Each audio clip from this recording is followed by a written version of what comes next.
Hi everyone, welcome back to eCarC. My name is Eric, and today we're going to be looking at this, the Tamiya Street Rover.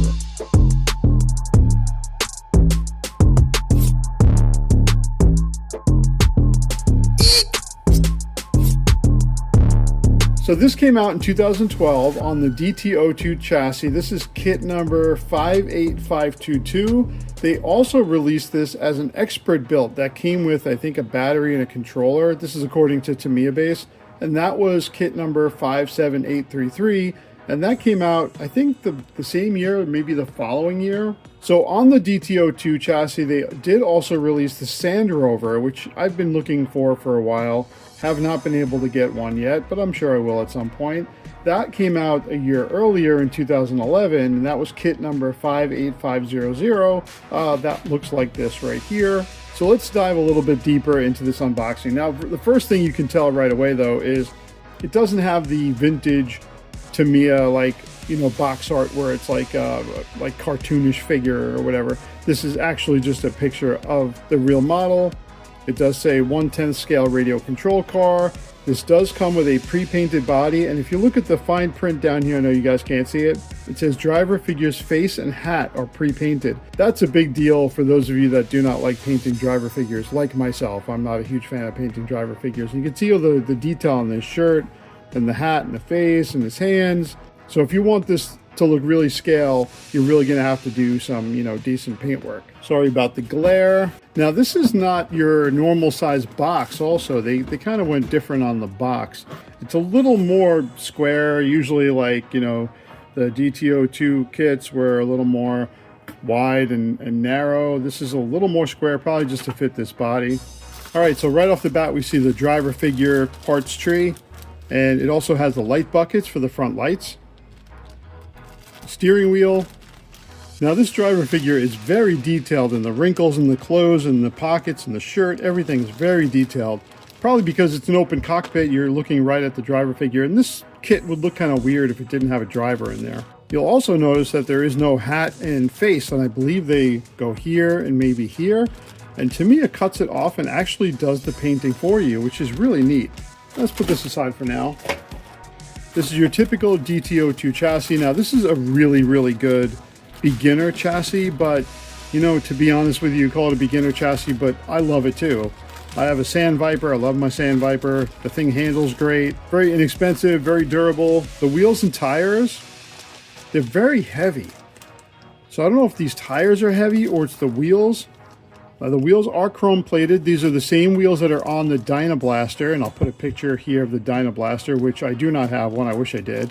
Have your typical DT-02 gearing, very robust. If you could see the size of it, you can see my hands, very robust gearing and differential. You can really put a lot of power through these and whip it around. Okay, so the driver's head right here and the hat painted really, really nice. Nice lines, very good job. And this is the front windshield here. I'm not sure if you can see it's clear, but that'll be the front windshield on the buggy. You have your front and rear arms, typical DT-02, very strong. Like I said, with the with the gearing, very robust, very strong.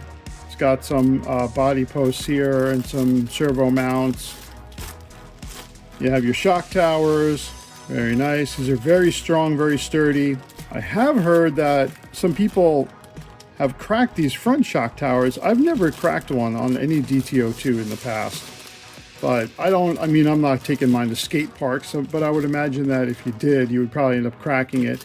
But very thick plastic. I can't imagine anybody breaking that, but I'm sure they do. I wasn't sure what this was. This is your roll bar. So this is your roll bar pieces, and I can see that there is metal. It's not just all plastic, which is great. So this is metal in the center, surrounded by molded plastic, and then these plastic pieces get screwed together. Very cool. Your DT-02 gearbox, again, very strong, very sturdy. Never had an issue with any DT-02 gearbox. They even carried it over to the, DT-04 and DT-03. You have your drive shafts. Again, not the best. You know, it is the plastic, you know, like I think it's fiber reinforced plastic or something, and they might have metal going through this. I'm not sure, maybe not.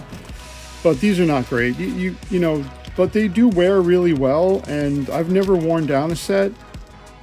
But, you know, you'd be probably better off going with dog bones and metal drive cups, out drives, whatever you want to call them, and axles. You can get those actually pretty inexpensive if you wanted to upgrade any of these DT-02s. Looks like we got front bumper. We got the battery hold down. This is Tamiya on it. More arms. Oh, sorry. These are the front arms. These are not front and rear. These are just these are the rear arms, the larger rear arms, and these are the front arms. They're a little smaller. Again, very strong.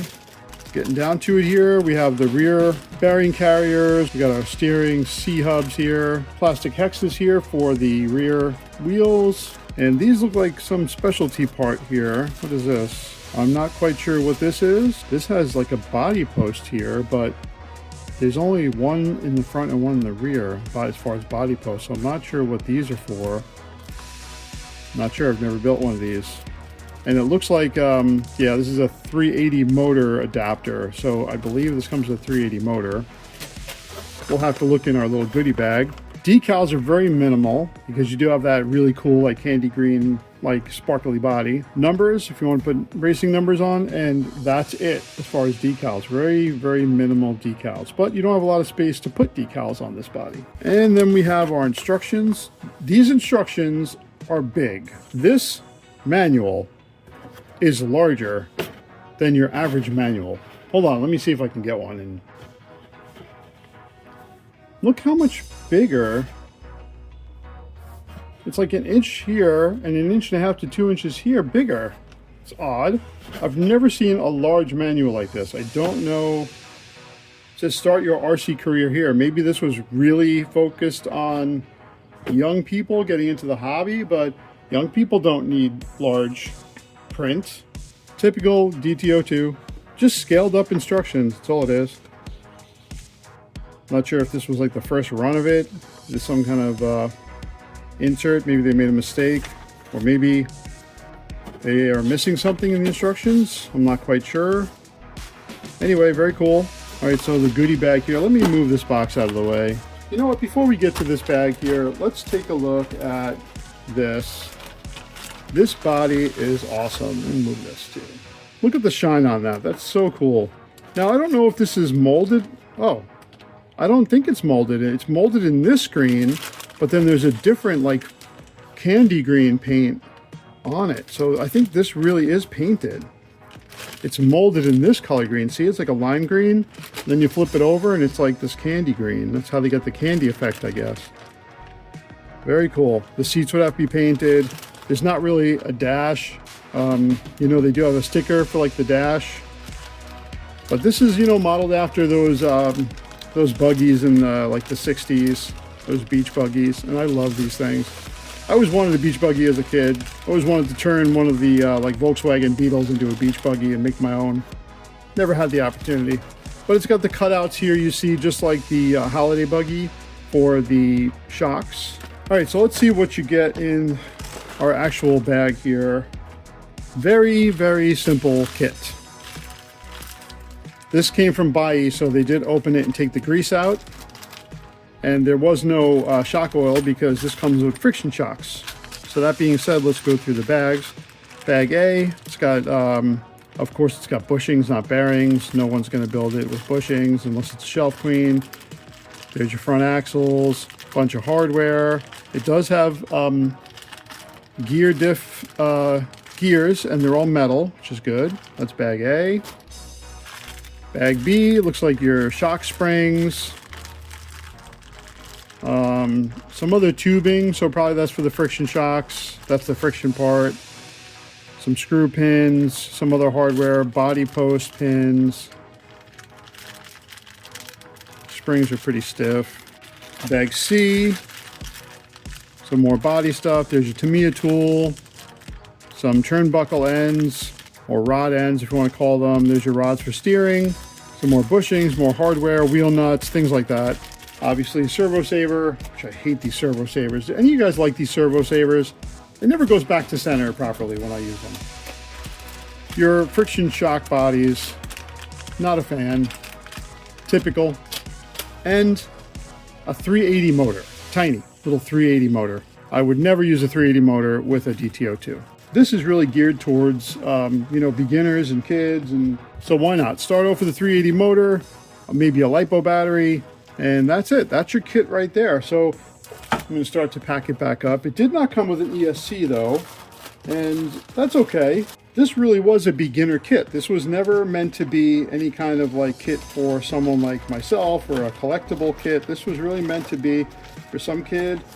First Tamiya, dad wants to build it with them. You don't have to paint the body. You don't have to worry about, putting together your shocks and putting shock oil in it. And this was really a very cool kit. Now, my favorite of the two is the Sand Rover. So the Sand Rover, I know they released a few times. This one, they've never re-released. They came out with this form and the expert built, and that was it. So I don't think this one's ever making a comeback.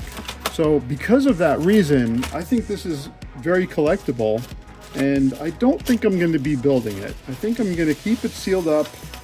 Not really sealed up, doesn't have the plastic wrap on it, but I'm going to keep it new in box. So let me pack this back up. So what do you guys think of this kit? And what do you guys think of the Sand Rover? I really do like the Sand Rover. They've used that body, they've used this body on a lot of different things. Those buggies with the bear in them, I forget what they call those. But those are kind of neat too. I'll put a picture of one of them up here. But yeah, definitely a cool kit. I'm very excited to have it. This was a buy purchase. I did get it very inexpensive, believe it or not. I know that, if you look on eBay, sometimes these are selling for $400, $500. Oh, I forgot to put the tires back in. That's okay. Now I got to rearrange everything just for these tires. But I'm going to keep this one. This is kind of like keep new in box as a collector. If they ever re-release it again, just like this, then maybe I'd be tempted to buy one and build it, but I think I'll still keep this one sealed up. Anyway, I'm going to get to packing these back in and redoing this whole thing. Thanks for watching, everyone. I'll see you all in the next video.